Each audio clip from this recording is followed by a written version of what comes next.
Praise the Lord friends, I hope you all fine. प्रभु आप सभी को बहुत बहुत आशीष दें। और आज मैं आपका स्वागत करती हूँ आज के सैबथ स्कूल में। और आज का जो सैबथ स्कूल है उसका शीर्षक है क्लेश के बीच विश्वास योग्य है। और इसमें लिखा है, मसीही धर्म की प्रारंभिक शताब्दियों में कारावास, यातना और उत्पीड़न के बावजूद मसीह कलीसिया तेजी से विकसित हुई। हम जानते हैं प्रभु यीशु मसीह के स्वर्ग पे उठाए जाने के बाद में जो उनके प्रेरित थे उनके ऊपर जो है ये रिस्पॉन्सिबिलिटी थी कि वो परमेश्वर का सुसमाचार करें, और जो है उन्होंने किया। और हम देखते हैं, हम जानते हैं किस तरीके से उन्हें यातनाएं दी गई और उनको जो है बहुत परेशानी हुई अपने जीवन में। परमेश्वर के वचन के प्रचार करने में उन्होंने जो है अपने जो है जान का भी जोखिम जो है उठाया, और उन्हें जो है मृत्यु दंड भी दिए गए, कारावास में डाला गया, और बहुत ही यातनाएं उत्पीड़न के बावजूद भी वो प्रभु यीशु मसीह के प्रति विश्वास योग्य बने रहे। आज हमें भी जो है प्रभु यीशु मसीह के प्रति विश्वास योग्य बने रहने की ज़रूरत है। वफादार विश्वासी पूरी तरह से मसीह के प्रति समर्पित, पवित्र आत्मा से भरे हुए उसके वचन की शक्ति के साथ घोषणा करते थे। जीवन बदल गया और हजारों लोगों का जीवन परिवर्तित हो गया, और बहुत से लोगों ने जो है परमेश्वर के वचन को ग्रहण किया, यीशु मसीह पे विश्वास किया, और प्रभु ने उनको आशीष दी। और इस तरह से परमेश्वर का वचन दिनों दिन बढ़ता चला गया। कुछ वर्सेस को मैं पढ़ना चाहूँगी। प्रेरितों के काम अध्याय 2 उसकी 41 में लिखा है, अतः जिन्होंने उसका वचन ग्रहण किया उन्होंने बपतिस्मा लिया, और उसी दिन 3000 मनुष्यों के लगभग उनमें मिल गए। प्रेरितों के काम अध्याय 4 उसकी 4 वर्ष बताती है, परंतु वचन के सुनने वालों में से बहुतों ने विश्वास किया और उनकी गिनती 5000 पुरुषों के लगभग हो गई। और वचन 4 अध्याय 31 वर्ष बताती है, जब वे प्रार्थना कर चुके तो वह स्थान जहाँ वे इकट्ठे थे हिल गया, और वे सब पवित्र आत्मा से परिपूर्ण हो गए और परमेश्वर का वचन हियाव से सुनाते रहे।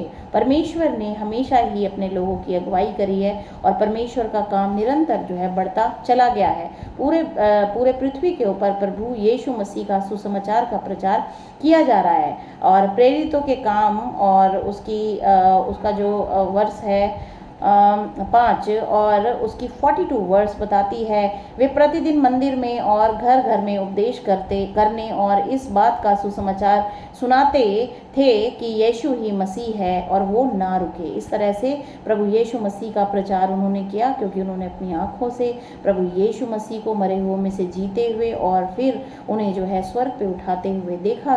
तो उनका जो विश्वास था वो अटूट था, और वो कभी भी नहीं डरे। वो प्रभु यीशु मसीह के प्रति जो है वो पूर्ण हृदय से समर्पित थे। इसीलिए जो है परमेश्वर ने उनकी अगुवाई करी पवित्र आत्मा से। और मैं पढ़ना चाहूँगी प्रेरितों के काम उसका जो है अध्याय 8 और उसका 1 से 8 वर्ष बताती है।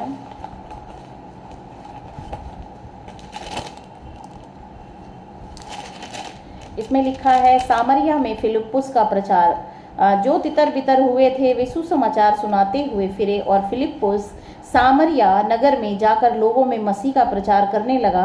जो बातें फिलिप्पुस ने कही उन्हें लोगों ने सुनकर, और जो चिन्ह वह दिखाता था उन्हें देख देख कर एक चित्त होकर मन लगाया, क्योंकि बहुतों में से अशुद्ध आत्माएं बड़े शब्द से चिल्लाती हुई निकल गई, और बहुत से लकवे के रोगी और लंगड़े भी अच्छे किए गए, और उस नगर में बड़ा आनंद छा गया। इस तरह से हम देखते हैं कि परमेश्वर का जो कार्य था वो उसके प्रेरितों ने किया, चेलों ने किया, यीशु मसीह के चेलों ने किया, और एक गवाही जो है वो संसार के सामने प्रस्तुत की। और इसमें क्वेश्चन है, ये पद हमें नए नियम की कलीसिया के सामने आने वाली चुनौतियों के बारे में क्या सिखाते हैं, और यह इतनी तेजी से क्यों विकसित हुआ?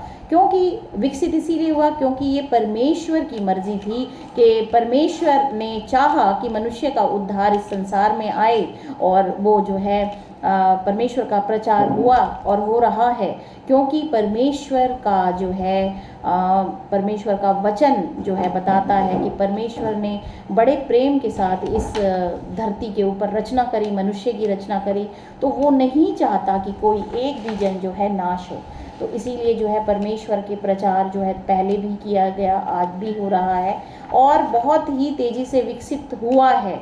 आप देखें पूरे संसार में जो है सबसे ज़्यादा जो फॉलोअर्स हैं वो जीसस क्राइस्ट के हैं और प्रभु यीशु मसीह पे विश्वास करने वाले लोग हैं, क्योंकि ये सत्य घटना है। प्रभु यीशु मसीह सत्य हैं और सत्य के द्वारा ही हमें जो है उद्धार मिलता है और सत्य कभी झूठ से छिपाया नहीं जा सकता। सत्य की यही खूबी है कि सत्य को रोकना तो चाहते हैं लोग, झूठ हमेशा सत्य को दबाना चाहता है, पर सत्य अपने में सत्य है तो वो कभी भी जो है ढांपा नहीं जा सकता। तो इसलिए जो है परमेश्वर का कार्य जो है हमेशा ही हुआ है, हमेशा होता रहेगा और वो कभी नहीं रुक सकता। आगे हम पढ़ते हैं, चेलों को धमकियां दी गई। यहाँ पे कुछ वर्सेस में बताना चाहती हूँ। अध्याय 4 और प्रेरितों के काम उसकी 17वीं वर्ष बताती है कि चेलों को धमकियां दी गई, परंतु इसीलिए कि यह बात लोगों में और अधिक फैल न जाए, हम उन्हें धमकाएं कि वे इस नाम से फिर किसी मनुष्य से बातें ना करें। और उस समय के लोगों ने जो है, जो अथॉरिटी में थे, उन्होंने जो है धमकियां दी उनके चेलों को, जिससे कि वो इस काम को रोक दें और वो यीशु मसीह के बारे में प्रचार ना करें। प्रेरित और उन्हें कारावास में डाला गया, कारावास जेल में डाल दिया गया। प्रेरितों के काम, प्रेरितों की गिरफ्तारी हुई। 5 अध्याय 17 और 18 बताते हैं, तब महायाजक और उसके सब साथी जो सदूकियों के पंथ के थे डहा से भर गए और प्रेरितों को पकड़कर बंदी गृह में बंद कर दिया और उसके बाद उनको उत्पीड़न उनके साथ हुआ। और ये बताती है अध्याय 8 और उसकी पहली वर्ष, उसी दिन यरूशलेम की कलीसिया पर बड़ा उपद्रव आरंभ हुआ और प्रेरितों को छोड़ सब के सब यहूदिया और सामरिया देशों में तितर बितर हो गए। और फिलिप्पुस ने जो है वहाँ पे भी जाके प्रचार किया। ये परमेश्वर की मर्जी थी कि उसके चेलों को तितर बितर किया उसने, जिससे कि पूरे संसार में परमेश्वर का वचन फैल सके।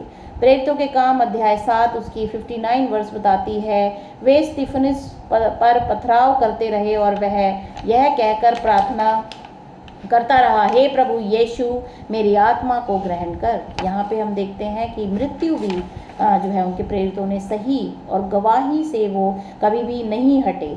और प्रेरितों के काम अध्याय 12 उसकी 2 में जो है लिखा है, उसने यूहन्ना के भाई याकूब को तलवार से मरवा डाला। मृत्यु, कारावास, धमकियाँ और उत्पीड़न सब उनके साथ हुआ, लेकिन वो फिर भी पीछे नहीं हटे। उन्होंने सब चीज़ का सामना किया, फिर भी वे विश्वास में थे। पवित्र आत्मा ने साहस पूर्वक जी उठे मसीह की घोषणा की। तो परमेश्वर ने जो है प्रेरितों के द्वारा यीशु मसीह के जी उठने की घोषणा हुई कि मृत्यु पर विजय प्राप्त की है पर प्रभु यीशु मसीह ने, और जो उस पर विश्वास करते हैं और अपने जीवन को प्रभु यीशु मसीह के जैसा एक आज्ञाकारी बच्चा बनाते हैं, वो उनको अनंत जीवन देने के लिए जो है योग्य है।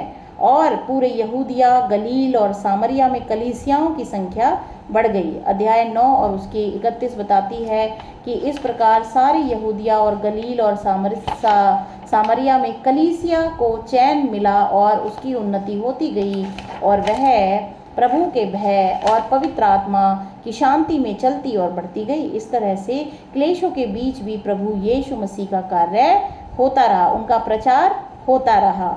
और उसके बाद है, नरक के गढ़ हिल गए, शैतान की बेड़ियां टूट गई, फिर से जी उठे मसीह की शक्ति के सामने बुत परस्त अंधविश्वास ढह गया।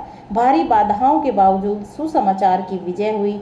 शिष्य अब ऊपरी कमरे में नहीं डरे, डर एक धुंधली छाया की तरह नाचता हुआ दूर चला गया।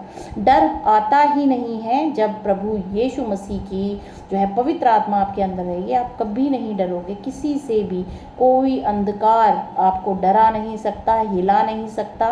प्रभु यीशु मसीह की पवित्र आत्मा जब आपके साथ होती है, तो उनके चेलों के अंदर प्रभु यीशु मसीह की पवित्र आत्मा थी, जिससे कि वो स्थिर हुए और प्रभु का उन्होंने जो है प्रचार किया।